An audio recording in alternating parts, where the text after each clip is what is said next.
Om Sairam, Shri Sai Satcharita, Chapter 1. The story of grinding wheat and its philosophical significance.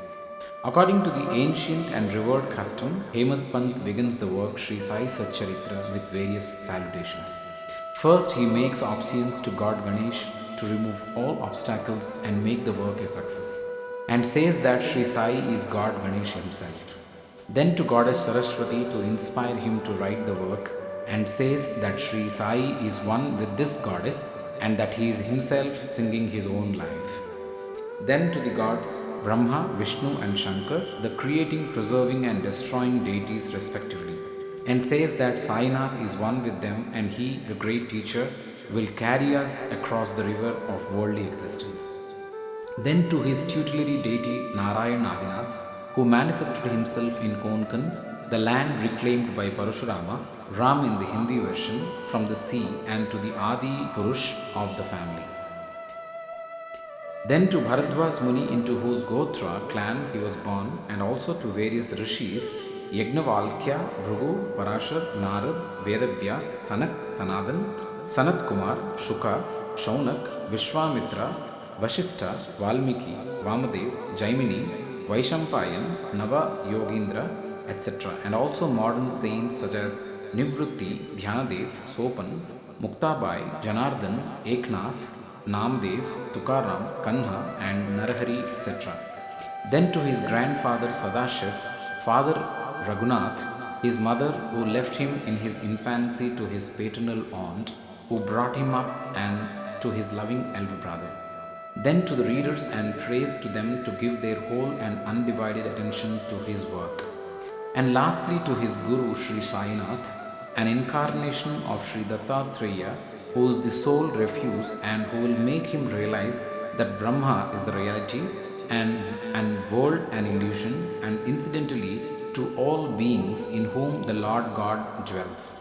After describing in brief the various modes of devotion according to Parashar, Vyasa, and Sanjilya, etc., the author goes on to relate the following story. It was sometime after 1910 that I went one fine morning to the masjid in Shirdi to have darshan of Sai Baba.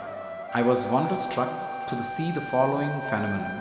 After washing his mouth and face, Sai Baba began to make preparations for grinding wheat. He spread a sack on the floor, and thereon sat a handmill. He took some quantity of wheat in winnowing fan, and then drawing up his sleeves, kafni, and taking hold of the peg of the handmill, started grinding the wheat by putting a few handfuls of wheat in the upper opening of the mill and rotated it. I thought what business Baba had with the grinding of wheat when he possessed nothing and stored nothing, and as he lived on alms. Some people who had come there thought likewise, but none had the courage to ask Baba what he was doing. Immediately, this news of Baba grinding wheat spread into the village, and at once men and women ran to the masjid and flocked there to see Baba's act. Four bold women from the crowd forced their way up, and pushing Baba aside, forcibly took the peg and handle into their hands, and singing Baba's Leelas started grinding. At first, Baba was enraged, but on seeing the women's love and devotion, he was much pleased and began to smile. While they were grinding, they began to think Baba had no house, no property, no children, none to look after, and he lived on alms, and therefore he did not require any wheat flour for making bread or roti. What will he do with this large quantity of flour? Perhaps, as Baba is very kind, he will distribute the flour among us. Thinking in this way, and while singing, they finished the grinding, and after putting the handmill aside, they divided the flour into 4 portions and began to remove them by taking 1 portion per head. Baba, who was calm and quiet up till now, got wild and started abusing them, saying, "Ladies, have you gone mad? Whose father's property are you looting away? Have I borrowed any wheat from you so that you can safely take the flour? Now do this. Take the flour and throw it on the village borders." On hearing this, the women felt abashed and whispering among us themselves, went to the outskirts of the village and spread the flour as directed by Baba. I asked the Shirdi people what was this that Baba did. They replied that as cholera epidemic was spreading in the village, this was Baba's remedy for the same. It was not wheat that was ground, but cholera itself was ground to pieces and pushed out of the village.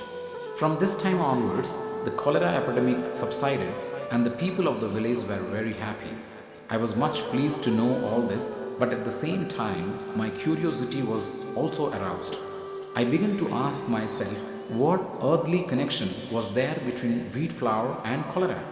What was the causal relation between the two and how to reconcile them? The incident seems to be inexplicable.